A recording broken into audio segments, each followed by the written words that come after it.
Hello dear students, आज के इस लेक्चर में हम मैट्रिसेस के बारे में पढ़ेंगे और इससे रिलेटेड क्वेश्चंस भी करेंगे। सीयूईटी एग्ज़ाम में इस मैट्रिसेस कॉन्सेप्ट से हमें एक क्वेश्चन देखने को मिल जाएगा। तो सबसे पहले हम समझते हैं कि आखिर ये मैट्रिक्स क्या होता है। तो मैट्रिक्स को हम क्या कह सकते हैं? मैट्रिक्स इज़ अ रो और कॉलम अरेंजमेंट ऑफ नंबर और एल्जेब्रिक क्वांटिटी। जैसे आप यहाँ पे एग्जाम्पल में देख सकते हैं, यहाँ पर मैंने n/m ऑर्डर का एक मैट्रिक्स बनाया हुआ है। यहाँ पर अगर हम देखें तो यहाँ पर n जो है, n को हम कहते हैं नंबर ऑफ रोज। वैसे ही यहाँ पर हम m को कहते हैं नंबर ऑफ कॉलम्स। यहाँ पर अगर आप देखेंगे यहाँ पर रो और कॉलम क्या है, तो यहाँ पर आप देख सकते हैं यह हो गया हमारा फर्स्ट रो। तो इसको मैं यहाँ पे मेंशन कर देता हूँ, ये हमारा क्या हो जाएगा, फर्स्ट रो। वैसे ही अगर हम यहाँ पे कॉलम देखें तो यहाँ पर कॉलम क्या होगा, ये वाला जो है ये होगा हमारा फर्स्ट कॉलम। तो यहाँ पे हम लिख देते हैं फर्स्ट कॉलम। वैसे ही ये हो गया सेकंड रो, ये हो गया थर्ड रो। वैसे ही ये हो गया सेकंड कॉलम, ये हो गया थर्ड कॉलम। अगर हम इसका एक एग्जांपल देखें तो अगर मैं एक मैट्रिक्स लिखता हूँ 2 3 और ये इस मैट्रिक्स में अगर हम देखें इसमें कितने रो है, तो यहाँ पर हम देख सकते हैं यहाँ पर टोटल 2 रो है और यहाँ पे कॉलम कितना है, यहाँ पर एक ही कॉलम है। तो ये हो गया 2x1 मैट्रिक्स। उसी तरीके से हम आगे और भी एग्जांपल्स देखेंगे। अब चलिए समझते हैं कि मैट्रिक्स का यूज़ क्या होता है। सपोज़ हमारे पास एक मैट्रिक्स है 2 0 0 3 और एक मैट्रिक्स है 1 1। अगर हम इन दोनों मैट्रिक्स को मल्टीप्लाई करते हैं तो मल्टीप्लाई करने के लिए हमें कैसे करना होगा, फर्स्ट मैट्रिक्स का हमें लेना होता है रो एंड सेकेंड मैट्रिक्स का हमें लेना होता है कॉलम। अगर हम इसको मल्टीप्लाई करें, 2 में 1 मल्टीप्लाई करेंगे तो हमें मिलेगा 2, 0 में 1 मल्टीप्लाई करेंगे तो हमें मिलेगा 0। मल्टीप्लाई करके उन्हें ऐड कर देना होता है। वैसे ही अगर हम इस सेकंड रो को इस दूसरे वाले मैट्रिक्स के कॉलम के साथ मल्टीप्लाई करें तो 0 × 1 0 आएगा एंड 3 × 1 3 आएगा। तो यहाँ पर आप देख सकते हैं कि इसका आंसर कितना आ रहा है, 2 3। तो अगर हम इसे वेक्टर के फॉर्म में कन्वर्ट करके देखें, अगर 1 1 को इसको अगर हम एक वेक्टर के तरह ट्रीट करें और 2 3 को अगर हम एक वेक्टर की तरह ट्रीट करें, तो यहाँ पर 1 1 जो है वो कहाँ पर आएगा। सपोज़ 1 1 जो है कुछ यहाँ पर आ रहा है। यहाँ पर अगर हम लिख ले 1, यहाँ पर हम लिख देते हैं 2, यहाँ पे हम लिख देते हैं 3। सिमिलरली यहाँ पे हम लिख देते हैं 1, यहाँ पे 2 और यहाँ पे 3 और ये हो जाएगा ओरिजिन। तो यहाँ पे 1 1 कहाँ पर आ रहा है, इस पॉइंट पे आ रहा है। और यहाँ पर 2 3 कहाँ पे आ रहा है, x में 2 और y में 3, ये कुछ यहाँ पर आ रहा है। तो यहाँ पर आप देख सकते हैं कि 1 1 किधर है, इधर है, और 2 3 कहाँ पर है, यहाँ पे आ रहा है। तो यहाँ पर आप देख सकते हैं कि यहाँ पर हमने 1 1 वेक्टर जो लिया था ये 2 3 वेक्टर में चेंज हो चुका है।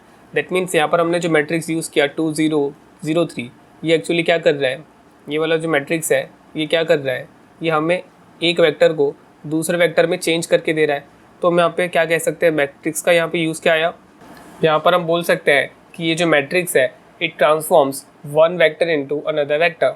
अगर आप यहाँ पे सोच रहे होंगे कि एक वेक्टर को मैट्रिक्स के फॉर्म में कैसे लिख सकते हैं, तो चलिए देखते हैं। सपोज़ हमारे पास एक वेक्टर है, फॉर एग्जांपल हमारे पास एक वेक्टर है a = a1i plus a2j plus a3k।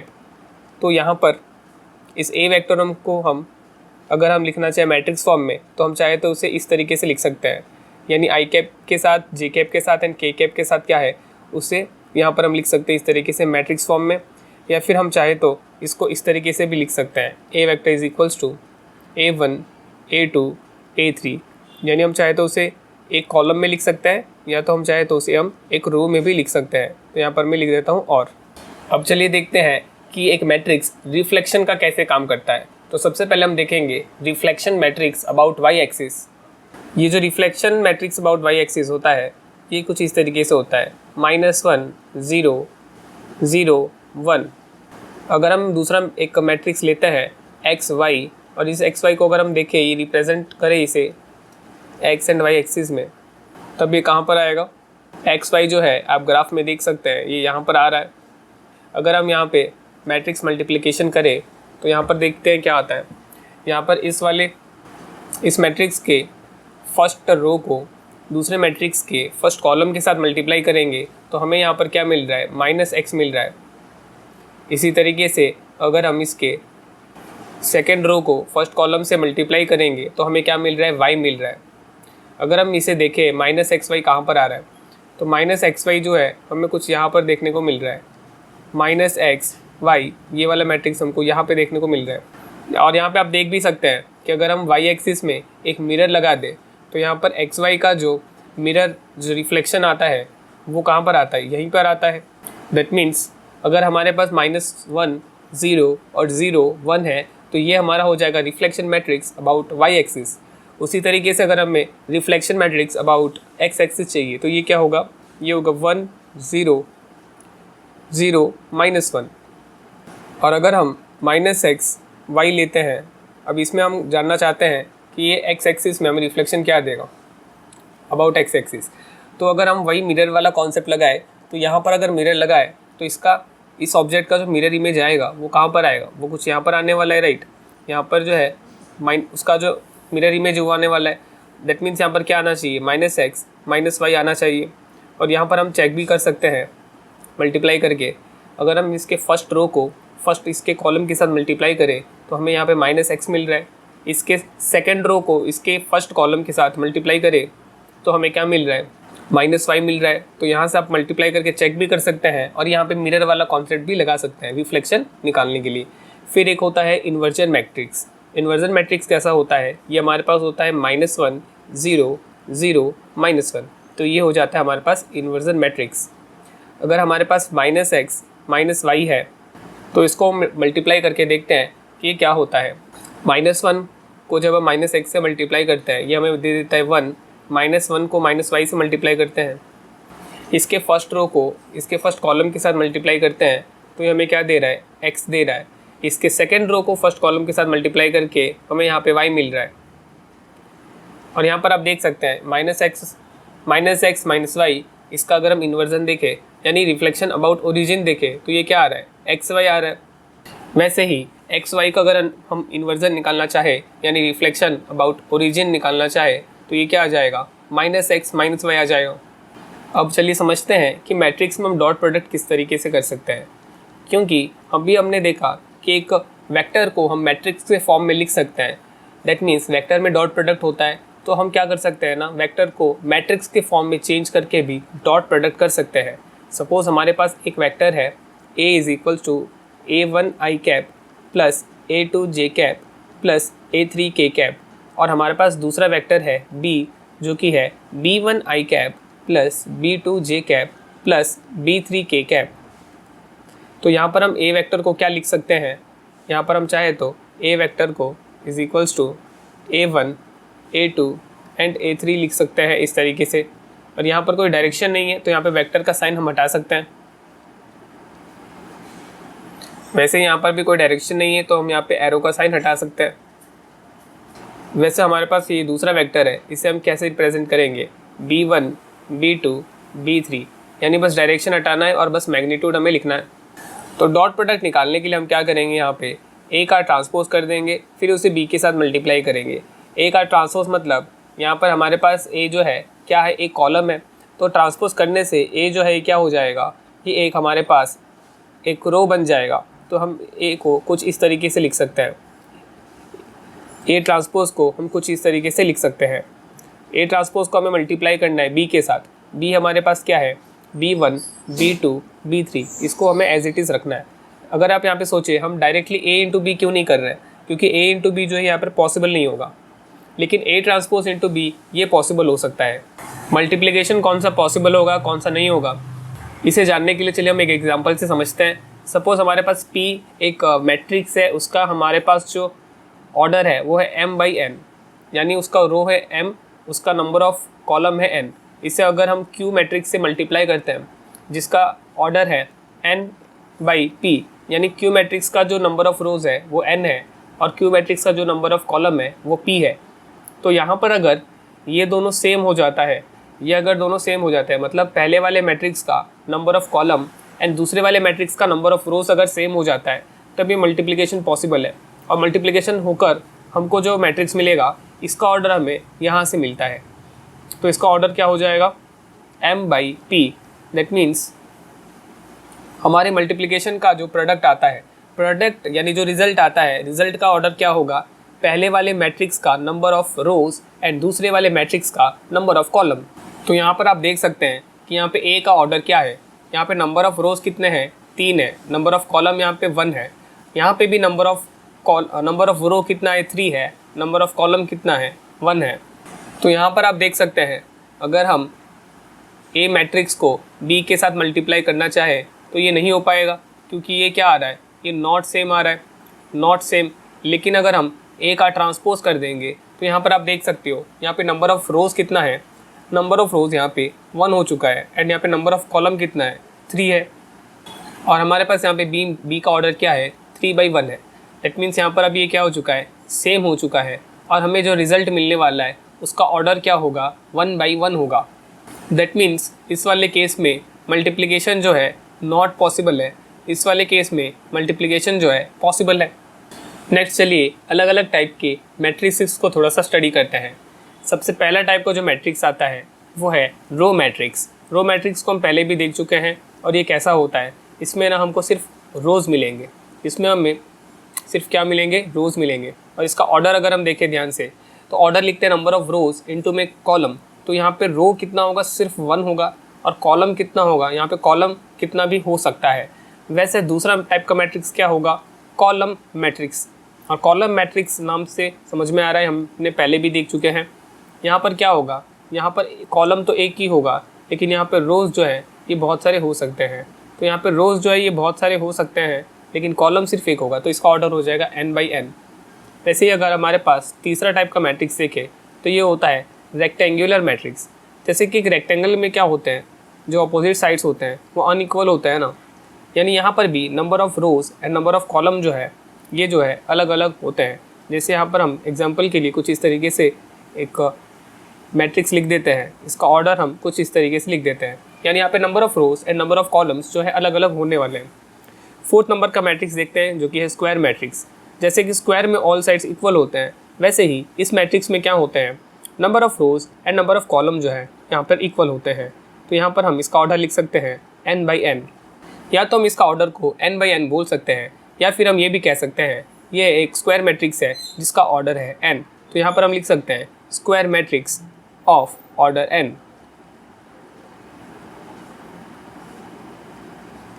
Next 5th type का मैट्रिक्स देखते हैं जिसे हम कहते हैं upper triangular matrix. Upper triangular matrix, तो यहाँ पर जैसे नाम है वैसे यहाँ पर क्या होगा, यहाँ पर एक ट्रायंगल होना चाहिए। तो चलिए देखते हैं कि यहाँ पर ट्रायंगल किस तरीके से होता है। तो यहाँ पर अगर हम एग्जाम्पल देखें तो यहाँ पर हमारे पास अगर एक 3/3 मैट्रिक्स है, तो हमारे पास ये जो डायगोनल है, डायगोनल से जितने भी यहाँ पे एलिमेंट्स यहाँ पर आ रहे हैं, डायगोनल के एक साइड में जितने एलिमेंट्स आ रहे हैं, यहाँ पर अगर हमें एक भी नॉन ज़ीरो एलिमेंट मिल जाता है तो यहाँ पर हम क्या लिख देते हैं, at least non zero element, at least 1 non zero element. मतलब अगर सभी ज़ीरो हो गया और यहाँ पर भी ज़ीरो है, दैट मीन्स ये तो ज़ीरो मैट्रिक्स हो जाएगा, नल मैट्रिक्स हो जाएगा। लेकिन अगर यहाँ पे मैंने जो हाईलाइट किया है, यानी डायगोनल के एक साइड वाले जितने भी एलिमेंट्स हैं, यहाँ पर अगर हमें एक भी नॉन ज़ीरो एलिमेंट मिल जाता है और बाकी साइड में अगर हमें बाकी साइड में ज़ीरो ही मिलता है, तो यहाँ पर हम लिख देते हैं बाकी साइड में हमें क्या मिलता है, सिर्फ हमें ज़ीरो देखने को मिलता है। मतलब ऑल अदर एलिमेंट्स जो है वो ज़ीरो होंगे। ऑल एलिमेंट्स यहाँ पर क्या होंगे, यहाँ पे क्या होने चाहिए, मस्ट बी ज़ीरो। मतलब जिस पार्ट को मैंने हाईलाइट नहीं किया है ये सभी क्या होने चाहिए, ज़ीरो होने चाहिए। तो हमारे पास ये अपर ट्रायंगुलर मैट्रिक्स हो जाएगा। और यहाँ पे ध्यान रखना है कि मैट्रिक्स क्या होता है, स्क्वायर मैट्रिक्स होता है। n/n मतलब क्या, ये स्क्वायर मैट्रिक्स है, यानी number of rows and number of columns इसमें इक्वल होने चाहिए। उसी तरीके से यहाँ पर आपको मिलेगा लोअर ट्रायंगुलर मैट्रिक्स। अगर आपको अपर ट्रायंगुलर मैट्रिक्स समझ में आ गया तो लोअर ट्रायंगुलर मैट्रिक्स भी बहुत ही ईजिली समझ में आ जाएगा। यहाँ पर ट्रायंगल नहीं होगा, यहाँ पर क्या होगा, यहाँ पर ट्रायंगुलर होगा, यहाँ पर भी ट्रायंगुलर होगा। तो यहाँ पर भी हम एग्जांपल के लिए क्या लेते हैं, एक 3/3 मैट्रिक्स लेते हैं। यहाँ पर भी आप देख सकते हैं कि यहाँ पर हमारा जो डायगोनल है, डायगोनल का अभी हम अगर इस तरफ वाला पार्ट देखें, यानी नीचे वाला पार्ट, तो ये वाले सभी पार्ट्स जो हैं यहाँ के एटलीस्ट 1 एलिमेंट जो है वो क्या होने चाहिए। तो यहाँ पे मैं मार्क कर देता हूँ, यहाँ पे एटलीस्ट 1 एलिमेंट जो है वो नॉन ज़ीरो होना चाहिए। और बाकी की ये जो एलिमेंट्स है, ऑल अदर एलिमेंट्स, ये मस्ट भी क्या होने चाहिए, ये ज़ीरो होने चाहिए। मतलब डायगोनल के जो ऊपर वाले जितने भी एलिमेंट है वो 0 होने चाहिए। तो ये हमारा कहलाएगा लोअर ट्रायंगुलर मैट्रिक्स। और ये भी क्या एक स्क्वायर मैट्रिक्स है, इसलिए इसका ऑर्डर क्या होगा, n/n होगा। यहाँ पर एटलीस्ट 1 नॉन जीरो एलिमेंट का मतलब एक यहाँ पे नॉन जीरो एलिमेंट होना चाहिए, बाकी सब जीरो होने से भी चलेगा। मिनिमम एक नॉन जीरो एलिमेंट होना चाहिए। अगर सभी नॉन जीरो है तो भी चलेगा, एक नॉन जीरो एलिमेंट है बाकी जीरो है तो भी चलेगा। चलिए अब हम देखते हैं डायगोनल मैट्रिक्स क्या होता है। डायगोनल मैट्रिक्स भी एक स्क्वायर मैट्रिक्स होता है, लेकिन ये एक ऐसा स्क्वायर मैट्रिक्स होता है जिसमें कि डायगोनल एलिमेंट जो है वो नॉन जीरो होता है, लेकिन बाकी सभी एलिमेंट्स जो है वो जीरो होते हैं। तो यहाँ पर हमें डायगोनल एलिमेंट्स को छोड़ के बाकी सभी एलिमेंट्स को जीरो करना है। तो डायगोनल एलिमेंट्स कौन से होते हैं इसको मैं अच्छे से मार्क कर देता हूँ, सो दैट आपको अच्छे से इसके बारे में समझ में आए। तो यहाँ पर ये जो एलिमेंट्स है इनको हम कहते हैं डायगोनल एलिमेंट्स। इसको हम कहते हैं प्रिंसिपल डायगोनल, प्रिंसिपल डायगोनल। और इस प्रिंसिपल डायगोनल में जितने एलिमेंट्स हैं वो सभी नॉन जीरो होगा तो भी चलेगा, एक नॉन जीरो होगा तो भी चलेगा, ये सभी जीरो नहीं होना चाहिए। क्योंकि बाकी एलिमेंट्स अगर हम देखें all other elements must be zero, all other elements must be zero, ये होना चाहिए। अगर हम प्रिंसिपल एलिमेंट की बात करें ये सभी ज़ीरो नहीं होना चाहिए, यहाँ पर एटलीस्ट 1 नॉन ज़ीरो एलिमेंट होना चाहिए। तो यहाँ पर हम लिख देते हैं इसमें at least 1 non zero element must be present.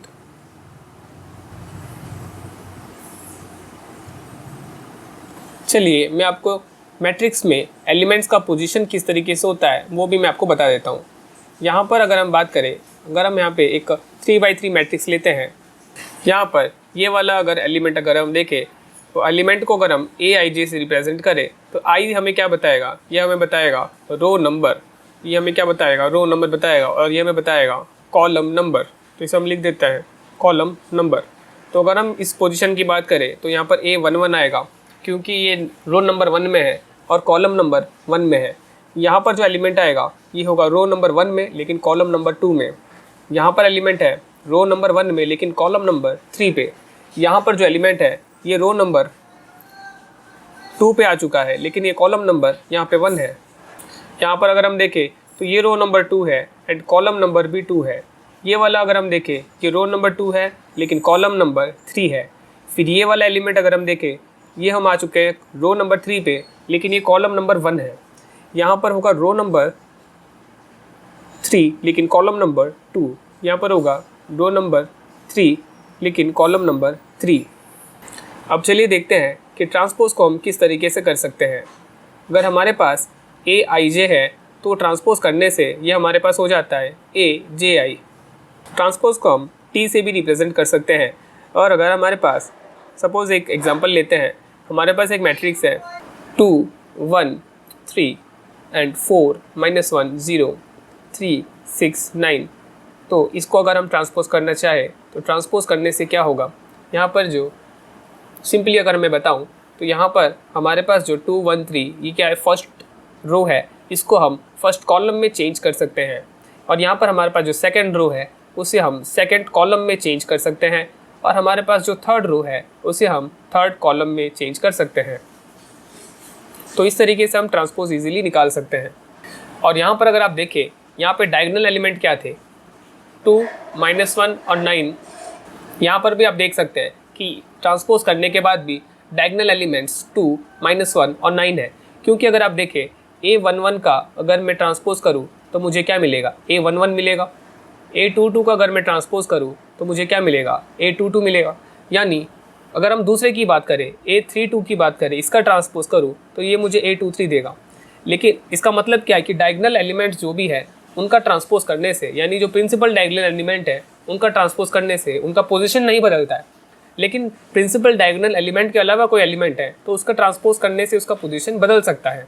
Next चलिए समझते हैं कि सिमेट्रिक मैट्रिक्स क्या होता है। एक मैट्रिक्स को सिमेट्रिक मैट्रिक्स होने के लिए इसको एक कंडीशन सेटिस्फाई करनी पड़ती है।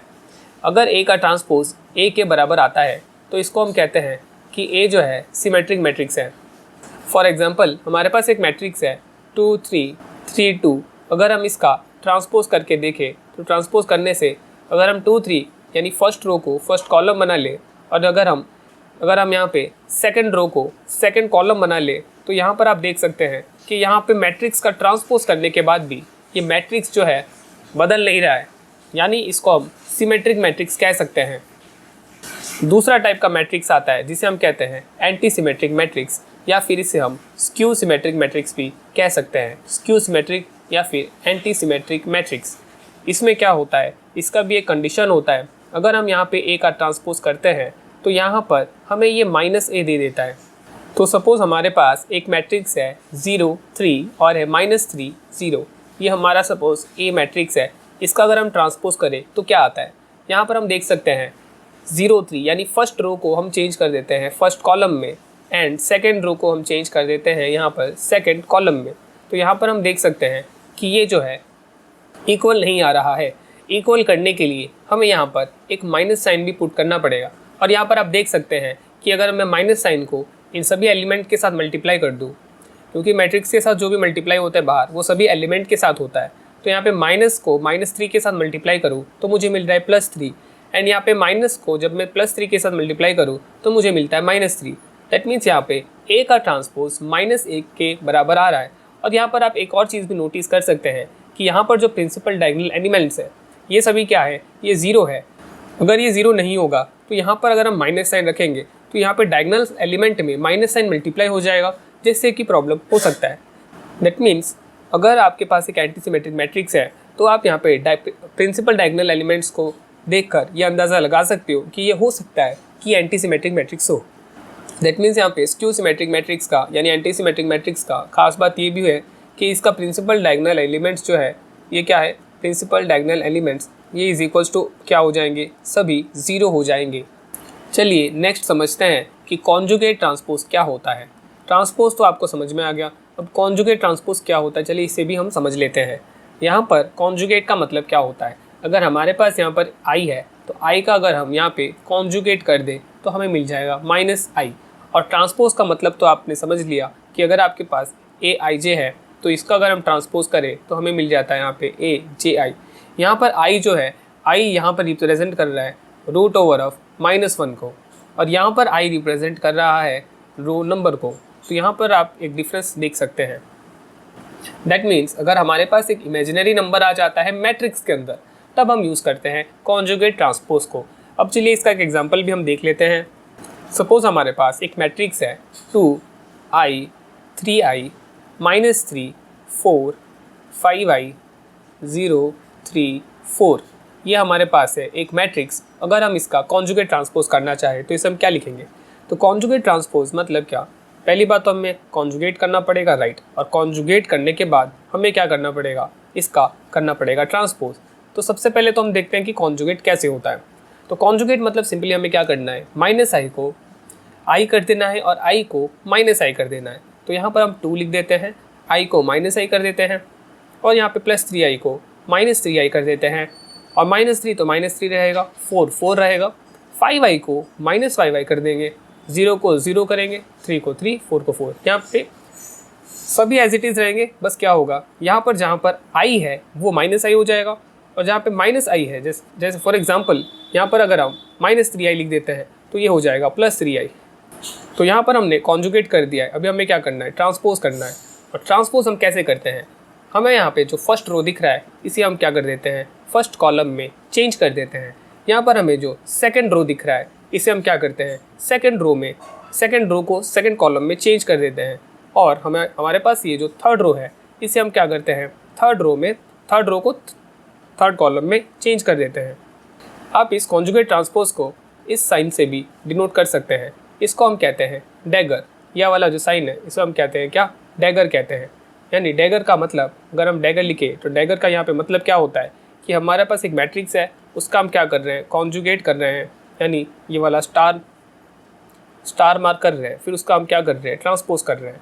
तो डैगर का मतलब यहाँ पर होता है हमारे पास कॉन्जुगेट ट्रांसपोज। नेक्स्ट चलिए हर्मिशियन मैट्रिक्स के बारे में जानते हैं।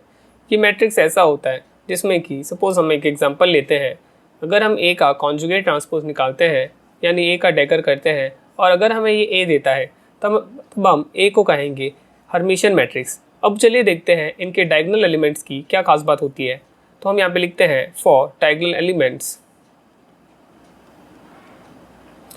एलिमेंट्स को हम AII करके भी कह सकते हैं, क्योंकि डायगोनल एलिमेंट्स कैसे होते हैं, A11, A22, A33, उसमें row number and column number same होता है, राइट। इसका अगर हम कॉन्जुगेट ट्रांसपोज निकालेंगे तो ये कितना आना चाहिए, AII आना चाहिए, जो कि ऊपर हमने लिखा था उसके अकॉर्डिंग। जैसे कि हम सिमेट्रिक मैट्रिक्स पे डील करते हैं, वैसे ही हर्मिशियन मैट्रिक्स होता है। हर्मिशियन मैट्रिक्स में और क्या होता है, यहाँ पर रियल नंबर्स आ जाते हैं, कॉम्प्लेक्स नंबर भी आ जाते हैं। हर्मिशियन मैट्रिक्स में कॉम्प्लेक्स नंबर भी आते हैं। कॉम्प्लेक्स नंबर को हम x प्लस आई वाई लिख सकते हैं।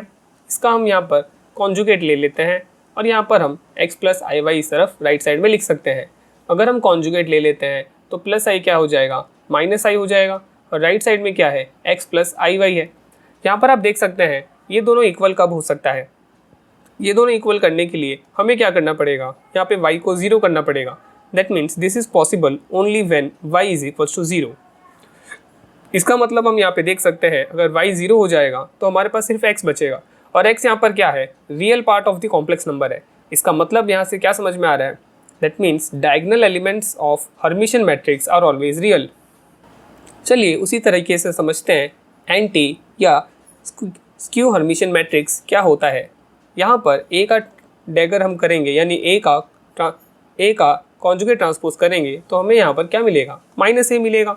यहाँ पर भी हम चेक करते हैं कि डायगोनल एलिमेंट के लिए यहाँ पर क्या खास बात होती है। अगर हम डायगोनल एलिमेंट के लिए देखें तो AIJ, तो यहाँ पर भी AII, इसका अगर हम ट्रांसपोज कॉन्जुगेट करेंगे, इसका अगर हम डैगर करेंगे तो ये क्या आएगा, माइनस AII आएगा। यहाँ पर हम कॉम्प्लेक्स नंबर को क्या लिख सकते हैं, x प्लस आई वाई लिख सकते हैं। इसका हम क्या करेंगे, कॉन्जुगेट करेंगे, इज इक्वल्स टू राइट में क्या आएगा, x प्लस माइनस था पहले से, x प्लस आई वाई आएगा। यहाँ पर अगर हम यहाँ पे कॉन्जुगेट करते हैं तो यहाँ पर आ जाएगा x माइनस आई वाई, और यहाँ पर क्या बचेगा, अगर हम यहाँ पे ब्रैकेट ओपन कर दें तो ये होगा माइनस x माइनस आई वाई। यहाँ पर अगर हम देखें ये दोनों इक्वल करने के लिए हमें x को 0 करना पड़ेगा। इसका मतलब यहाँ पर ये कब पॉसिबल होगा, ये कब इक्वल होगा, अगर व्हेन ओनली व्हेन यहाँ पर क्या होगा, x is equals to 0। That means हम अगर देखें यहाँ पर x अगर 0 हो गया तो हमारे पास यहाँ पर सिर्फ y पार्ट बचेगा, यानी हमारे पास ऐसा पार्ट बचेगा जो कि इमेजिनरी पार्ट है। तो अगर हम यहाँ पे ध्यान से देखें तो यहाँ पे डायगोनल के बारे में हमें क्या इन्फॉर्मेशन देखने को मिल रहा है कि diagonal elements of a skew Hermitian matrix are either purely imaginary और 0। तो यहाँ पे डायगोनल एलिमेंट जो है जो स्क्यू हर्मिशियन मैट्रिक्स के डायगोनल एलिमेंट है उनका या तो इमेजिनरी नंबर हो सकता है या फिर वो डायगोनल एलिमेंट क्या हो सकते हैं, 0 हो सकते हैं। तो आप यहाँ पे कुछ इस तरीके से लिख सकते हैं। अगर आप देखें तो यहाँ पर जो सिमेट्रिक मैट्रिक्स होता है ये कुछ यहाँ पे हर्मिशियन मैट्रिक्स के तरह है, और जो एंटी सिमेट्रिक मैट्रिक्स होता है ये कुछ एंटी हर्मिशियन मैट्रिक्स के जैसे दिख रहा है। अब चलिए इसका एग्जाम्पल करके देखते हैं। अगर हम पहले वाले मैट्रिक्स का यहाँ पे डैगर निकाल के देखें, यानी कॉन्जुगेट ट्रांसपोज निकाल के देखें, तो चलिए देखते हैं क्या होता है। तो अगर हम यहाँ पे फर्स्ट रो को अगर हम लिख दें फर्स्ट कॉलम, तो यहाँ पर ये हो जाएगा 2 माइनस आई 2 माइनस 3i, यानी मैं क्या कर रहा हूँ, ट्रांसपोज भी कर रहा हूँ और कॉन्जुगेट भी निकाल रहा हूँ साथ में। यहाँ पर जो सेकेंड रो है इसको मैं कर देता हूँ सेकेंड कॉलम, तो ये हो जाएगा इस तरीके से। थर्ड रो को मैं कर देता हूँ थर्ड कॉलम, तो ये कुछ इस तरीके से चेंज हो जाएगा। तो यहाँ पर आप देख सकते हैं ये क्या आ रहा है, ये अगर हम यहाँ पे डैगर निकालते हैं तो यहाँ पर जो मैट्रिक्स है क्या वो बदल रहा है, क्या यहाँ पर हमें माइनस मल्टीप्लाई करने की ज़रूरत है। यहाँ पर अगर हम देखेंगे पोजीशन, ये वाला जो मैट्रिक्स है ये किस तरह का मैट्रिक्स आ रहा है। यहाँ पर अगर हम देखेंगे ए का डैगर जो है, ए का डैगर यहाँ पर ए के बराबर आ रहा है। दैट मीन्स ये एक हर्मिशियन मैट्रिक्स का एग्जाम्पल है। अब चलिए नेक्स्ट एग्जाम्पल में हम डैगर निकाल के देखते हैं कि क्या आता है। यहाँ पर हम फर्स्ट रो को फर्स्ट कॉलम बना देते हैं, तो यहाँ पर ये हो जाएगा -2i, यहाँ पर हो जाएगा i और यहाँ पर हो जाएगा -3i, यानी मैं ट्रांसपोज एंड कॉन्जुगेट जो है साथ में मैं कर दे रहा हूँ। यहाँ पर जो सेकंड रो है इसको मैं क्या लिख देता हूँ, सेकंड कॉलम लिख देता हूँ। तो उसको मैं कुछ इस तरीके से लिख सकता हूँ। यहाँ पर जो थर्ड रो है इसे अगर मैं थर्ड कॉलम कर देता हूँ तो ये हो जाएगा -3i, ये हो जाएगा -2i और ये हो जाएगा -3i। और यहाँ पर आप देख सकते हो ये तो इक्वल नहीं आ रहा है, और इक्वल नहीं आ रहा है तो हम यहाँ पे माइनस मल्टीप्लाई कर देंगे तो ये इक्वल हो जाएगा। हम यहाँ पे चेक कर सकते हैं minus into minus +2i, minus into i minus i, minus into -3i 3i, minus into i minus i, minus into -2i 2i। वैसे ही अगर आप नीचे देखेंगे तो ये है ना, ये दोनों अभी क्या हो रहा है, इक्वल हो जा रहे हैं। यहाँ पर अगर हम देखेंगे ए का जो डैगर आ रहा है ये -a के बराबर आ रहा है। दैट मीन्स ये एंटी हर्मिशियन मैट्रिक्स या फिर स्क्यू हर्मिशियन मैट्रिक्स का एग्जाम्पल हो रहा है। नेक्स्ट चलिए ऑर्थोगोनल मैट्रिक्स के बारे में जानते हैं। इसकी खास बात यह होती है कि अगर हमारे पास ए है और अगर हम ए का ट्रांसपोज कर देते हैं तो यहाँ पर इनको मल्टीप्लाई करने से हमें मिलता है आइडेंटिटी मैट्रिक्स। और यहाँ से अगर हम ए ट्रांसपोज लिखना चाहें तो ये हो जाता है ए का इन्वर्स। जैसे नंबर को मल्टीप्लाई करते वक्त, जैसे अगर हम 2 को 1 से मल्टीप्लाई करते हैं तो हमें क्या मिलता है 2, तो यहाँ पर हम 1 को मल्टीप्लिकेटिव आइडेंटिटी कहते हैं। वैसे ही मैट्रिक्स में एक आइडेंटिटी मैट्रिक्स होता है। अब चलिए ऑर्थोगोनल मैट्रिक्स का हम एक एग्जांपल देखते हैं। रोटेशन मैट्रिक्स एक स्पेशल ऑर्थोगोनल मैट्रिक्स है और ये होता क्या है, अगर हम इसको लिखें तो ये होता है cos theta minus sine theta sine theta and होता है ये cos थीटा। तो इस वाले मैट्रिक्स को आप कह सकते हो रोटेशन मैट्रिक्स। आपको नाम से समझ में आ रहा होगा कि ये क्या करता है, ये रोटेशन का काम करता है। फॉर एग्जांपल अगर हम इसमें एक्स वाई मल्टीप्लाई कर दे तो एक्स वाई मल्टीप्लाई करने से ये हमें देगा एक्स डैश वाई डैश, यानी इसमें क्या होगा, डेफिनेटली जो वेक्टर है वो तो बदल जाएगा, क्योंकि मैट्रिक्स का काम क्या होता है, एक वेक्टर को एक दूसरे वेक्टर में कन्वर्ट करना। और यहाँ पर बेसिकली हो क्या रहा है, ये जो वेक्टर है ये ना बस रोटेट हो रहा है, यानी यहाँ पे डायरेक्शन में फ़र्क नहीं पड़, यहाँ पे मैग्नीट्यूड में फ़र्क नहीं पड़ रहा है वेक्टर के, यहाँ पर बस वेक्टर के डायरेक्शन में फ़र्क पड़ रहा है। दैट मीन्स पहले अगर वेक्टर यहाँ पर था एक्स वाई करके, तो ये जो रोटेशन मैट्रिक्स है ये क्या करता है, उस वेक्टर को एंटी क्लॉकवाइज घुमा देता है बाई सम एंगल थीटा। तो पहले अगर वेक्टर यहाँ पर था तब वेक्टर कुछ यहाँ पर आ जाता है x dash y dash position में, यानी यहाँ पर वेक्टर ट्रांसफॉर्म हो जाता है। वेक्टर का यहाँ पर क्या हो रहा है, बस जो डायरेक्शन है वो बदल जा रहा है। रोटेशन मैट्रिक्स वेक्टर को थीटा एंगल से रोटेट करा देता है एंटी क्लॉकवाइज डायरेक्शन में। तो यहाँ पर हम लिख सकते हैं it rotates vector xy in anti-clockwise by angle theta। तो जैसे कि मैंने बोला कि ये क्या है, ये एक रोटेशन मैट्रिक्स एक ऑर्थोगोनल मैट्रिक्स है। मतलब यहाँ पे a इंटू ए का ट्रांसपोज क्या होना चाहिए, आइडेंटिटी मैट्रिक्स के बराबर होना चाहिए। तो यहाँ पर हमारे पास a क्या था, यानी रोटेशन मैट्रिक्स क्या था, cos theta minus sine theta cos theta था। अगर हम इसके ट्रांसपोज से मल्टीप्लाई करेंगे तो इसके फर्स्ट रो को हम बना देते हैं इसका फर्स्ट कॉलम एंड इसके फर्स्ट रो को हमने बना दिया first column and second row को हम बना देते हैं सेकंड कॉलम। तब हमें यहाँ पर इन दोनों को मल्टीप्लाई करने से क्या मिलेगा, चलिए देखते हैं। तो ये क्या था, हमारे पास ये था ए वेक्टर था, हमारे पास ये है ए मैट्रिक्स और ये हमारे पास क्या आया, ए का ट्रांसपोज आया। तो यहाँ पर क्या आना चाहिए, आइडेंटिटी मैट्रिक्स आना चाहिए। इसको मल्टीप्लाई करने के लिए हम क्या करेंगे, इसके फर्स्ट रो को इसके फर्स्ट कॉलम के साथ मल्टीप्लाई करेंगे तो हमें यहाँ पर क्या मिलेगा, cos theta into cos theta cos square theta minus sine theta into minus sine theta minus sine square theta. तो हमें यहाँ पर मिलेगा cos square theta plus minus into minus plus sine square theta मिल जाएगा। फिर अगर हम यहाँ पे फर्स्ट रो को सेकेंड कॉलम के साथ मल्टीप्लाई करेंगे तब हमें मिलेगा cos theta into sine theta, यानी यहाँ पे हमें मिला साइन थीटा cos थीटा। फिर यहाँ पे हमें क्या मिल रहा है, minus sine theta into cos theta minus sine theta into cos theta. वैसे ही अगर हम सेकेंड रो को फर्स्ट कॉलम के साथ मल्टीप्लाई करेंगे तो हमें यहाँ पे क्या मिलेगा, sine theta cos theta minus sine theta into cos theta. और अगर हम सेकेंड रो को मल्टीप्लाई करेंगे सेकेंड कॉलम के साथ तब हमें यहाँ पर भी मिलेगा cos square theta plus sine square theta. यहाँ पर आप देख सकते हैं कि ये जो हमें मैट्रिक्स मिला है ये आइडेंटिटी मैट्रिक्स हमें मिल रहा है, क्योंकि cos square theta plus sine square theta क्या होता है, ये होता है हमारे पास 1, sine theta cos theta minus sine theta cos theta ये होता है 0। सिमिलरली ये 0 होता है और ये 1 होता है। अगर आप ध्यान से देखेंगे तो ये क्या है, हमारे पास आइडेंटिटी मैट्रिक्स है, राइट। तो यहाँ पर आप देख सकते हैं जैसे कि हमारा ए मैट्रिक्स क्या कर रहा था, ये एंटी क्लॉकवाइज घुमा रहा था बाई एंगल थीटा। वैसे ही ये अगर हम ए ट्रांसपोज की बात करें तो ये क्लॉकवाइज घुमाएगा बाई एंगल थीटा। अब चलिए यहाँ पर एक छोटा सा क्वेश्चन करते हैं, लिखते हैं यहाँ पर रोटेट 1 वेक्टर बाई 30 डिग्री। कौन से डायरेक्शन में घुमाना है? Anti clockwise. एंटी क्लॉकवाइज घुमाने के लिए हमें यूज़ करना पड़ेगा ए वाला मैट्रिक्स, रोटेशन मैट्रिक्स हमें यूज़ करना पड़ेगा। तो वहाँ पर हम क्या करेंगे, बस सिंपली थीटा के जगह पे हम 30 डिग्री पुट कर देंगे। यहाँ पर आ जाएगा साइन 30 डिग्री, यहाँ पे आएगा माइनस साइन 30 डिग्री और यहाँ पर आएगा कॉस 30 डिग्री। और हमें क्या करना है, वेक्टर 1 को रोटेट करना है, तो यहाँ पे हम 1 लिख देंगे।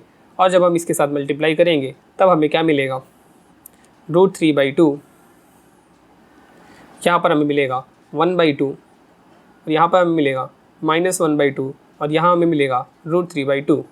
तो आप इस तरीके से देख सकते हैं कि वेक्टर जो है रोटेट हो चुका है। यहाँ पे एक्चुअली माइनस साइन यहाँ इनके बीच में रहेगा और यहाँ पे प्लस साइन इनके बीच में रहेगा। यहाँ पर आप देख सकते हैं इसका ऑर्डर है 2/2, इसका ऑर्डर है 2/1। तो रिजल्ट का जो ऑर्डर मिलेगा वो मिलेगा हमें 2/1, यानी इसमें 2 रो होंगे और सिर्फ एक ही कॉलम होगा। दैट मीन्स हम इसको कुछ इस तरीके से भी लिख सकते हैं, √3 - 1/2 और इसे लिख सकते हैं √3 + 1/2।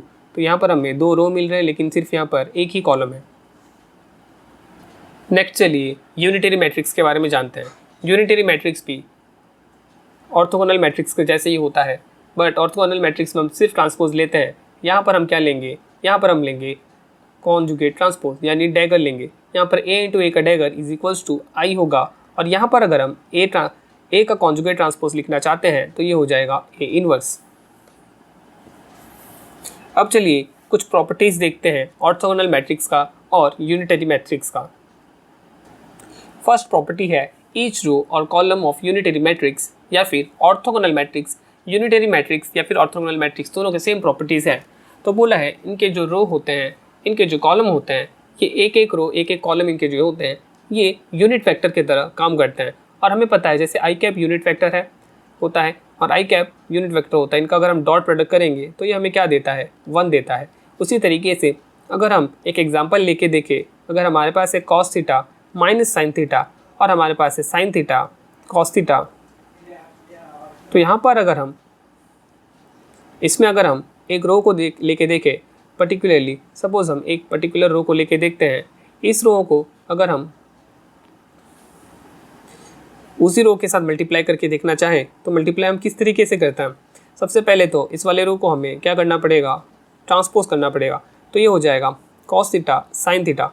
ट्रांसपोज करने के बाद हम इसी को इसके साथ मल्टीप्लाई कर सकते हैं कुछ इस तरीके से, और इसको जब हम मल्टीप्लाई करेंगे तो मल्टीप्लाई करने से हमें यहाँ पे मिलेगा cos² theta plus sin² theta. और आपको पता है ये कितना होता है, ये = 1 होता है। तो यहाँ पर ये चीज़ प्रूव हो जाती है कि ये जो कॉलम है, फर्स्ट कॉलम किसकी तरह एक्ट कर रहा है, एक यूनिट वेक्टर की तरह एक्ट कर रहा है। इसीलिए वैसे ही अगर हमने फर्स्ट रो भी लिया होता तो वो भी कुछ इसी तरीके से यूनिट वेक्टर की तरह काम करता। नेक्स्ट प्रॉपर्टी है 2 रोज और column are orthogonal to each other. तो अगर हम अलग अलग 2 रो लेते हैं या अलग अलग 2 कॉलम लेते हैं तो उसमें होगा क्या, वो कैसे होंगे, वो ऑर्थोगोनल होंगे। जैसे हमें पता है आई कैप और जो जे कैप होता है इनके बीच में एंगल होता है 90 डिग्री। तो ऑर्थोगोनल का मतलब क्या है कि अगर हम डॉट प्रोडक्ट करें तो हमारे पास आंसर कितना आना चाहिए, 0 आना चाहिए। तो वैसे अगर हमारे पास फिर से वही रोटेशन मैट्रिक्स ले लेते हैं, ये वाला रोटेशन मैट्रिक्स 2/2 रोटेशन मैट्रिक्स है। तो इस रोटेशन मैट्रिक्स में अगर हम कोई 2 कॉलम लेते हैं, सपोज हमने फर्स्ट कॉलम लिया और सेकंड कॉलम लिया, तो यहाँ पर हम फर्स्ट कॉलम को किस तरीके से लिखेंगे, हम फर्स्ट कॉलम को उसका ट्रांसपोज करके लिखते हैं सो दैट हम इजीली मल्टीप्लाई कर पाए। तो अगर हम यहाँ पे फर्स्ट कॉलम लेंगे, फर्स्ट कॉलम को यहाँ पर हम किससे मल्टीप्लाई करेंगे, सेकंड कॉलम को एज इट इज़ लिख के मल्टीप्लाई करेंगे। और मल्टीप्लाई करके हम देखेंगे कि हमें यहाँ पर मिल रहा है cos थीटा साइन थीटा मिल रहा है, लेकिन ये क्या है, माइनस में है। फिर यहाँ पे होगा इसी में प्लस में, ये होगा cos थीटा इनटू में साइन थीटा। तो यहाँ पर आप देख सकते हैं कि ये कितना आ रहा है, ये =0 के बराबर आ रहा है। तो यहाँ पर भी ये प्रूव हो जाता है कि कोई भी 2 रो अगर हम लेते हैं या कोई 2 कॉलम लेते हैं तो ये आपस में ऑर्थोगोनल होते हैं। चलिए नेक्स्ट क्वेश्चन देखते हैं और समझते हैं कि यहाँ पे क्या पूछा है। If matrix A and B are Hermitian matrix, तो हमें यहाँ पर A matrix and B matrix Hermitian दिया हुआ है। हमें एक ऐसा कंडीशन फाइंड करना है such that A B is Hermitian, यानी ए और बी को मल्टीप्लाई करने से भी ये हर्मिशियन आना चाहिए। तो सबसे पहले हमें जो गिवन है वो चीज़ हम लिख देंगे। तो यहाँ पर हमें गिवन है कि यहाँ पर ए हर्मिशियन है, यानी ए का अगर हम ट्रांसपोज करेंगे तो ये हमें क्या देगा, ए देगा। हर्मिशियन के लिए हमें क्या करना होता है, कॉन्जुगेट ट्रांसपोज लेना होता है, यानी हम यहाँ पे ए का टैगर लेंगे। ए का टैगर यहाँ पर ए आया, वैसे ही यहाँ पर बी का टैगर यहाँ पर क्या आ जाएगा, बी आ जाएगा। और यहाँ पर हमें बोला है कि ए बी जो है ये हर्मिशियन आना चाहिए। तो ए बी अगर हर्मिशियन है तो यहाँ पर हम देख सकते हैं ए बी अगर हर्मिशियन है तो ए का डैगर जो है वो ए बी के बराबर आना चाहिए। और यहाँ पर अगर हम देखें, यहाँ पर ए बी का डैगर क्या होता है, ये बेसिकली ये होता है बी का डैगर इनटू में ए का डैगर। वैसे ही ट्रांसपोज दिया होगा तो हम ट्रांसपोज भी कुछ इस तरीके से कर सकते हैं, यानी अगर ए बी का ट्रांसपोज दिया होता तो हम इसे लिखते हैं बी का ट्रांसपोज इनटू में ए का ट्रांसपोज। राइट साइड में तो हमने कोई बदला नहीं है तो इसको ए बी ही रखेंगे। तो यहाँ पर हम देख सकते हैं हमको क्वेश्चन में गिवन था कि यहाँ पर बी का कॉन्जुगेट ट्रांसपोज क्या है, बी है। ए का कॉन्जुगेट ट्रांसपोज यहाँ पर क्या है, ए है। और यहाँ पर क्या आ रहा है, ये ए बी के बराबर आ रहा है। That means B A is equals to A B आ रहा है। हमको जो कंडीशन पूछा था वो यही कंडीशन है। और अगर कंडीशन हम लिखना चाहे तो ये कंडीशन को हम क्या लिख सकते हैं, तो कंडीशन को हम ये लिख सकते हैं कि यहाँ पर ए एंड बी क्या हो रहा है, कॉम्यूट हो रहा है, यानी पोजीशन चेंज होने के बाद भी आंसर बदल नहीं रहा है। ए बी अगर यहाँ पर अगर ए एंड बी अगर हर्मिशियन मैट्रिक्स है, दैट मीन्स ए बी को हम बी ए लिख सकते हैं। That means A and B commute with each other, A and B commute with each other. यहाँ पर अगर A B is equals to B A है तो हम यहाँ पे क्या कर सकते हैं, A B minus B A is equals to 0 भी लिख सकते हैं। चलिए नेक्स्ट क्वेश्चन को करते हैं और हमारा कॉन्सेप्ट को और ज़्यादा स्ट्रॉन्ग बनाते हैं। यहाँ पर हमें ए बी सी ये तीनों मैट्रिक्स हर्मिशियन मैट्रिक्स दिया हुआ है और हमें यहाँ पे पूछा है कि इन चारों ऑप्शन में से कौन सा ट्रू नहीं है, कौन सा गलत ऑप्शन है, हमें इसे चूज़ करना है। तो चलिए इसका सॉल्यूशन देखते हैं। तो मैंने क्या बताया, जो भी चीज़ हमें गिवन है उसे हमें लिख देना है। यहाँ पर ए है एक हर्मिशियन मैट्रिक्स है, दैट मीन्स ए का यहाँ पर डैगर निकालेंगे तो यहाँ पर ए आएगा। वैसे ही बी का डैगर यहाँ पर बी आएगा और सी का डैगर यहाँ पर क्या आएगा, सी आएगा। हम एक एक ऑप्शन को चेक करके देखते हैं कि सही है या गलत है। तो अगर हम फर्स्ट ऑप्शन को देखें, यहाँ पर अगर हम ए बी माइनस बी ए निकालें, इसका अगर हम क्या निकालें, कॉम्प्लेक्स कॉन्जुगेट में अगर हम इसका डैगर निकालें तो ये क्या होगा, ये होगा ए बी का डैगर माइनस बी ए का डैगर। और यहाँ पर ये हम जानते हैं कि ये क्या हो जाता है, बी का डैगर इंटू में ए का डैगर, और ये हो जाता है ए का डैगर इंटू में बी का डैगर। और यहाँ पे हम इज इक्वल्स टू देख सकते हैं ये कितना आता है, बी का डैगर हमें बी दिया हुआ है, ए का डैगर ए दिया हुआ है, और वैसे ही ये हो जाएगा ए बी। यहाँ पर हम देख सकते हैं कि यहाँ पर A B minus B A का डैगर ये क्या आ रहा है, B A minus A B आ रहा है। जिसे कि हम क्या लिख सकते हैं, इसे हम लिख सकते हैं माइनस में ए बी माइनस बी ए। आप चेक कर सकते हैं, हम इसे कुछ इस तरीके से लिख सकते हैं। तो यहाँ पर जब हम डैगर निकाल रहे हैं तो यहाँ पर वो मैट्रिक्स आ तो रहा है लेकिन एक माइनस साइन आ जा रहा है। ये निशानी किसकी है, ये निशानी होती है एंटी हर्मिशियन मैट्रिक्स की। और यहाँ पर हम देख सकते हैं ये इज इक्वल्स टू क्या आ रहा है, माइनस सी आ रहा है। दैट मीन्स पहला वाला ऑप्शन जो है नॉट ट्रू है, और हमें पूछा था नॉट ट्रू ऑप्शन कौन सा होगा। ठीक है, क्या उसी तरीके से हम बाकी ऑप्शन को देख के चेक कर सकते हैं, जी चेक तो हम कर सकते हैं, राइट। तो यहाँ पर A B plus B A का अगर हम डैगर निकाल के देखें सही है कि नहीं, हम चेक करते हैं। तो ये उसी तरीके से क्या हो जाएगा, ये हो जाएगा, हम डायरेक्टली इसको लिख सकते हैं बी का डैगर इंटू में ए का डैगर।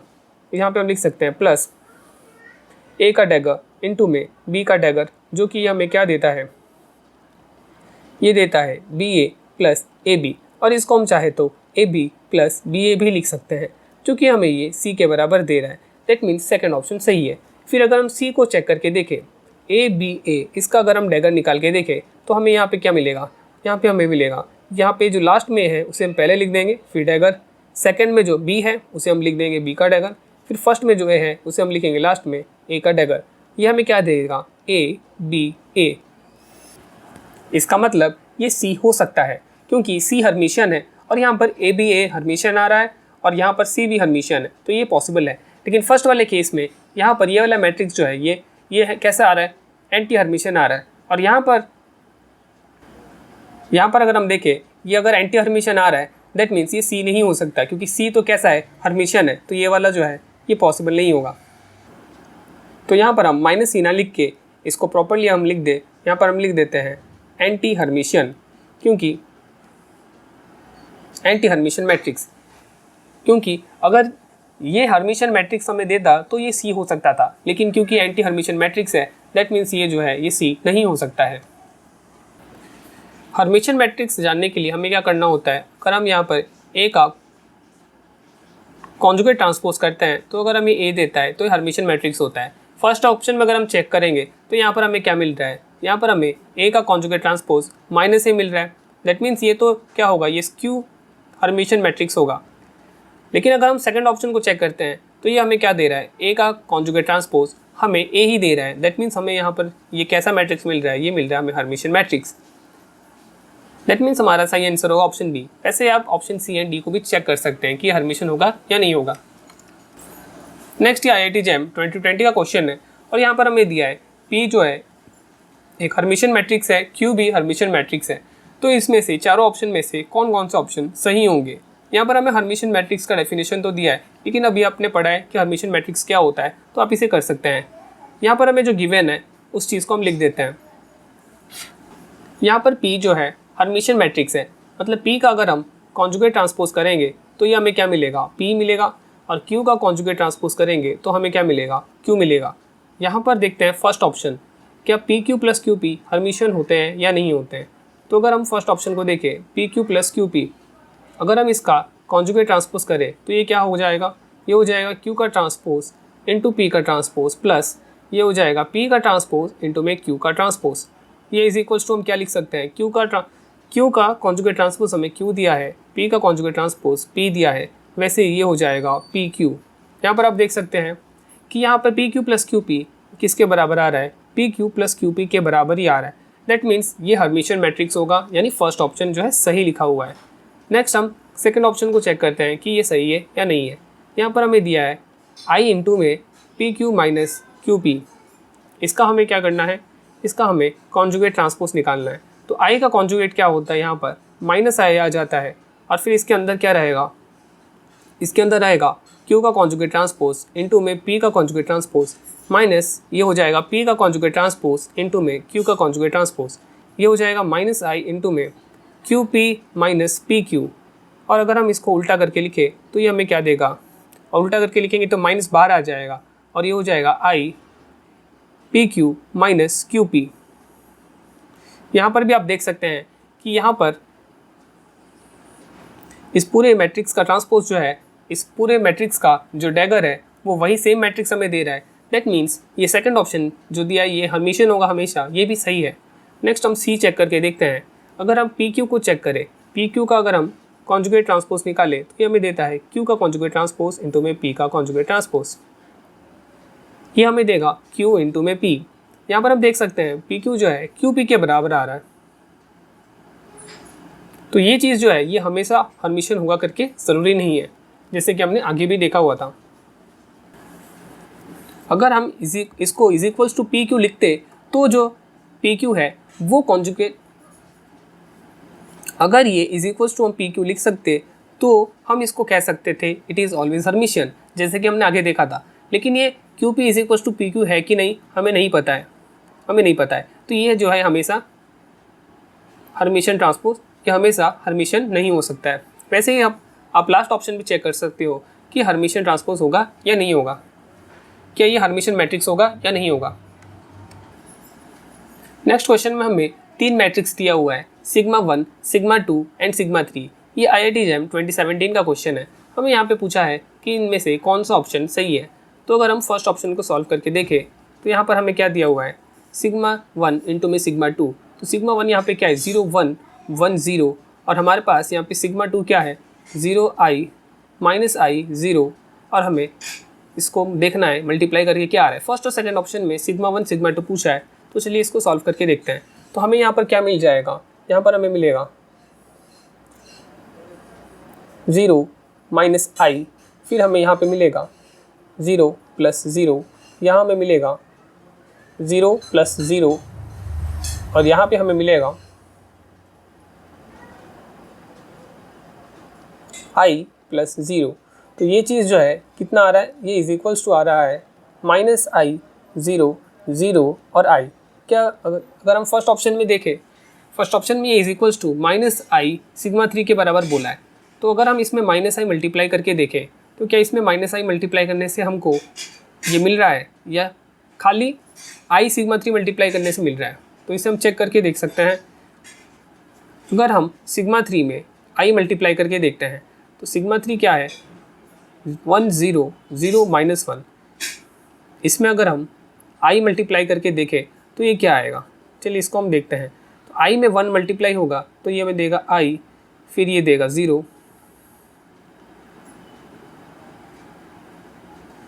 फिर हो जाएगा 0, ये हो जाएगा -i।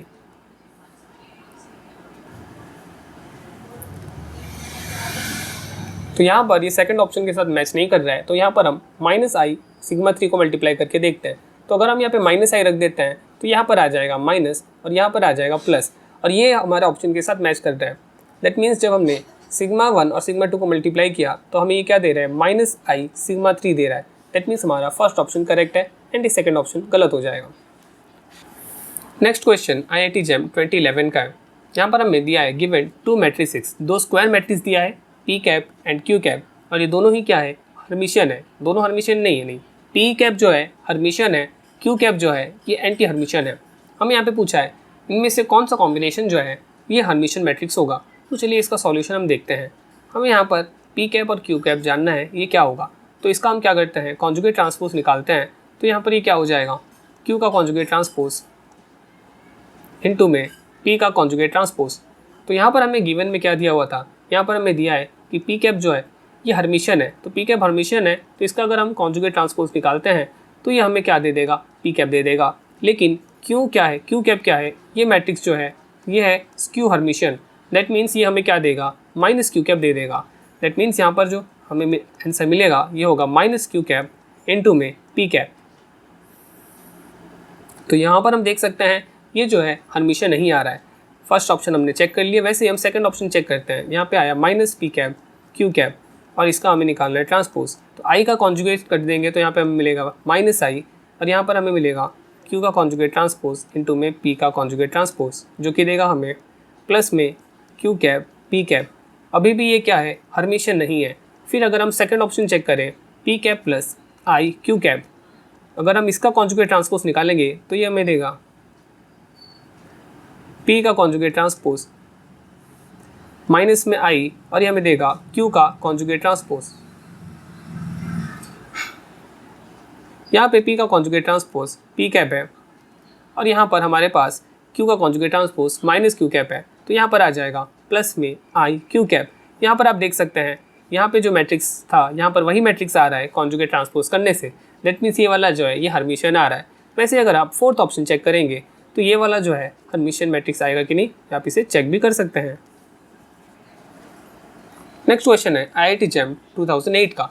यहाँ पूछा है the product PQ of any 2 real symmetric matrices P and Q is. तो यहाँ पर हमें क्या दिया हुआ है, P एंड Q दोनों ही कैसे हैं, रियल एंड सिमेट्रिक मैट्रिसेस है। यहाँ पर हमारे पास जो PQ है ये क्या होगा, तो ये चीज़ हमने ऑलरेडी देख चुका है। P एंड Q अगर सिमेट्रिक है तो यहाँ पर PQ is equals to QP जो है ये पॉसिबल हो सकता है। जैसे कि हमने इस क्वेश्चन में भी देखा था, यहाँ पर A एंड B कैसे थे, हर्मिशियन मैट्रिक्स थे। तो यहाँ पर A भी हर्मिशियन मैट्रिक्स होगा। उसका क्या कंडीशन था, उसका ये कंडीशन था कि यहाँ पर AB is equals to BA होगा। उसी तरीके से यहाँ पर भी P और Q सिमेट्रिक मैट्रिक्स है और यहाँ पर हमें PQ का सिमेट्रिक होने का कंडीशन चाहिए। तो PQ अगर सिमेट्रिक होगा दैट मीन्स यहाँ पर PQ is equals to QP होगा। नेक्स्ट क्वेश्चन हमें दिया है मल्टीप्लिकेशन का। यहाँ पर हमें बोला है the matrix equation of above represents. तो हमें यहाँ पर इस मैट्रिक्स इक्वेशन को सॉल्व करना है और देखना है कि किस तरह का इक्वेशन हमें बना के दे रहा है। तो अगर हम इसको सबसे पहले हम क्या करते हैं ना, इस चीज़ को मल्टीप्लाई करते हैं, फर्स्ट 2 मैट्रिक्स को मल्टीप्लाई करके देखते हैं कि क्या आता है। मल्टीप्लाई करने के बाद हम उसके बाद जो रिजल्ट आता है उसे हम थर्ड मैट्रिक्स के साथ मल्टीप्लाई करेंगे, यानी XY के साथ मल्टीप्लाई करके देखते हैं कि ये क्या आता है। तो मल्टीप्लाई करके हमें ये मिल रहा है और हमें ये इज इक्वल्स टू 15 बोल के दिया हुआ है। तो इसको अगर हम देखें तो हमें यहाँ पे क्या मिल रहा है 5x², यहाँ पर हमें मिल रहा है 5x² plus 3y² is equals to 15। यहाँ पर हम अगर हम इसे 15 से डिवाइड कर दे तो हमें यहाँ पे मिलेगा x² बाई 5 इंटू 3 15, यहाँ मिलेगा y² बाई 3 इंटू 5 15, यहाँ पे इज इक्वल्स टू 1 मिल जाएगा। 3 को हम चाहे तो √3 का होल स्क्वायर भी लिख सकते हैं एंड 5 को हम चाहे तो √5 का होल स्क्वायर लिख सकते हैं। इसे अगर हम इक्वेशन ऑफ एलिप्स के साथ कंपेयर करें, इक्वेशन ऑफ एलिप्स जो कि क्या होता है, ये होता है x² by a² plus y² by b² is equals to 1। तो ये हमें क्या दे रहा है, हमें यहाँ पे मिल रहा है an ellipse of semi major axis √5। यहाँ पर b जो है सेमी मेजर एक्सिस है और यहाँ पर a जो आ रहा है कि सेमी माइनर एक्सिस है। नेक्स्ट ये IIT JAM 2006 का क्वेश्चन है। यहाँ पे हमें पूछा है इस मैट्रिक्स का हमें सिमेट्रिक पार्ट क्या होगा। सपोज हमारे पास एक मैट्रिक्स होता है, मैट्रिक्स का 2 तरह के पार्ट होते हैं। तो A इज इक्वल्स टू हम इसको क्या लिख सकते हैं, यहाँ पर हम लिख सकते हैं A प्लस A का ट्रांसपोज बाई में 2 प्लस A माइनस A का ट्रांसपोज बाई में 2। तो यहाँ पर इस फर्स्ट वाले टर्म को हम कहते हैं स्क्यू सिमेट्रिक वाला पार्ट, फर्स्ट वाले पार्ट को हम कहते हैं सिमेट्रिक मैट्रिक्स वाला पार्ट एंड दूसरे वाले मैट्रिक्स को हम कहते हैं स्क्यू सिमेट्रिक या एंटी सिमेट्रिक वाला पार्ट। तो यहाँ पे P निकालने के लिए हम क्या करेंगे, P के फर्स्ट रो को मल्टीप्लाई करेंगे इसके सेकेंड रो के साथ। तो यहाँ पर हम देख लेते हैं इसका ऑर्डर क्या है, इसका ऑर्डर है 2/1 और इसका ऑर्डर क्या है 1/2, यानी हमें आंसर एक 2/2 मैट्रिक्स मिलने वाला है। तो A को A मल्टीप्लाई करेंगे A-2 के साथ, फिर यहाँ पर फर्स्ट रो को मल्टीप्लाई करेंगे सेकंड कॉलम के साथ, तो हमें ये मिलेगा AB। फिर यहाँ पे सेकंड रो को मल्टीप्लाई करेंगे फर्स्ट कॉलम के साथ, तो हमें ये मिलेगा इतना, और सेकंड रो को हम मल्टीप्लाई करेंगे सेकंड कॉलम के साथ, तो हमें यहाँ पे मिलेगा B²। ये हो गया हमारा P मैट्रिक्स और हमें इसमें क्या ऐड करना है, P का ट्रांसपोज ऐड करना है। तो यहाँ पर A-2, यहाँ पर आ जाएगा B A-2, यहाँ पे क्या आ जाएगा AB और यहाँ पे आ जाएगा B²। हमें यहाँ पे क्या करना है P प्लस P का ट्रांसपोज करना है। दैट मीन्स यहाँ पर ये हो जाएगा A² माइनस 2A, इसको इसके साथ ऐड करेंगे तो ये क्या होगा A² माइनस 2A। यहाँ पर क्या आ जाएगा AB प्लस यहाँ पर आ जाएगा AB-2, यहाँ पर क्या आएगा AB माइनस 2B और यहाँ पर क्या है प्लस AB। फिर यहाँ पर हमारे पास है B² और यहाँ हमारे पास B²। इसको हमें सॉल्व करना है और इसे हमें बाई में 2 करना है। फिर इसको अगर हम ऐड करते हैं तो ऐड करने से हमें यहाँ पे मिल जाता है 2A² माइनस 2A, यहाँ पे हमें मिल जाता है 2AB माइनस 2B। फिर यहाँ पर क्या है 2AB माइनस 2 और यहाँ पर हमारे पास है B² प्लस B², 2B²। फिर हम जब इसे 2 से डिवाइड करेंगे तो 2 से डिवाइड करने से हम यहाँ पे देख सकते हैं, जब हम इसे 2 से डिवाइड करेंगे तो चलिए इसको 2 से डिवाइड करके देखते हैं ये क्या आता है। इज इक्वल्स टू ये क्या आ रहा है, यहाँ पर A² माइनस A, यहाँ पर आ रहा है 2, यहाँ पर क्या आ रहा है AB माइनस B, यहाँ पर आ रहा है AB-1 और यहाँ पर आ रहा है B²। यहाँ पर अगर हम जो कॉमन निकल रहा है उसे कॉमन निकाल दे तो यहाँ पर बचेगा A, यहाँ आएगा A-1, यहाँ पे बचेगा B, यहाँ पर आ जाएगा A-1, यहाँ पे कुछ कॉमन नहीं आएगा तो यहाँ पे रहेगा AB-1 और यहाँ पे रहेगा B²। तो यहाँ पर आप देख सकते हैं यहाँ पर एक्चुअल में क्या आएगा AB माइनस 2B और यहाँ पर आ जाएगा प्लस AB। तो यहाँ पर क्या आ रहा है AB plus AB 2AB minus में यहाँ पर आ रहा है 2B। तो यहाँ पर एक्चुअली क्या बचेगा, यहाँ पे B बच जाएगा और यहाँ पर अगर B बच रहा है दैट मीन्स यहाँ पर B कॉमन आएगा और यहाँ बचेगा A-1। तो यहाँ पर आप देख सकते हैं ऑप्शन सी जो है करेक्ट आंसर आ जा रहा है। और यहाँ पे बाकी जो करेक्शन है आप वो भी कर सकते हैं खुद से देख के। यहाँ पे जैसे -2A और -2A, यहाँ पर क्या आ रहा है -4A आना चाहिए। अगर यहाँ पे -4A है दैट मीन्स यहाँ पर 2 डिवाइड होने के बाद यहाँ पर क्या आएगा 2A आएगा और यहाँ पर अगर 2A आएगा दैट मीन्स यहाँ पर A-2 हो जाएगा। नेक्स्ट क्वेश्चन है IIT JAM 2024 का। इस क्वेश्चन को सॉल्व करने के लिए आप क्या कर सकते हैं, यहाँ पर आप यूनिटरी मैट्रिक्स का प्रॉपर्टी यूज़ कर सकते हैं जो कि क्या है ए इंटू ए का conjugate transpose is equals to I. अब देख सकते हैं इस प्रॉपर्टी को सेटिस्फाई करने वाले यहाँ पे फर्स्ट और सेकंड ऑप्शन ही है, थर्ड और फोर्थ ऑप्शन नहीं है। फिर यहाँ पे पूछा है हर्मिशियन मैट्रिक्स, तो यहाँ पर आप चेक कर सकते हैं ऑप्शन ए और ऑप्शन बी में से हर्मिशियन मैट्रिक्स कौन सा है। हर्मिशियन मैट्रिक्स चेक करने के लिए आप क्या कर सकते हैं, एक अगर आप कॉन्जुगेट ट्रांसपोज करेंगे तो अगर ये ए देगा तो इससे क्या होगा, ये हर्मिशियन मैट्रिक्स हो जाएगा, इससे ये हर्मिशियन मैट्रिक्स हो जाएगा। तो उस हिसाब से आप देख सकते हैं कि ऑप्शन ए जो है ये करेक्ट आंसर होगा। नेक्स्ट क्वेश्चन है CUET 2024 का। इसमें पूछा है कि अगर ए एंड बी मैट्रिसेस अगर है, दोनों के ऑर्डर जो है सेम है, और यहाँ पर अगर ए बी 0 के बराबर है और बी ए 0 के बराबर नहीं है, तो यहाँ पे नेसेसरीली कौन से ऑप्शन सही होंगे। तो यहाँ पर अगर आप देखेंगे, यहाँ पर option B and option D जो है ये सही है। मतलब अगर A is not equal to 0 है and B is not equal to 0 है, तभी ये चीज़ पॉसिबल है। क्योंकि अगर ए और बी में से कोई भी एक 0 हो जाएगा, अगर ए और बी में से कोई भी 0 होगा तो डेफिनेटली ए बी तो 0 होगा ही, और साथ ही में बी ए भी 0 हो जाएगा। लेकिन क्योंकि यहाँ पे बी ए 0 नहीं है, दैट मीन्स ए भी 0 नहीं होगा एंड बी भी 0 नहीं होगा, क्योंकि अगर एक भी 0 होता तो बी ए भी 0 आ जाता। इस लेक्चर में बस यहाँ तक ही था, मिलते हैं अगले लेक्चर में। Thank you.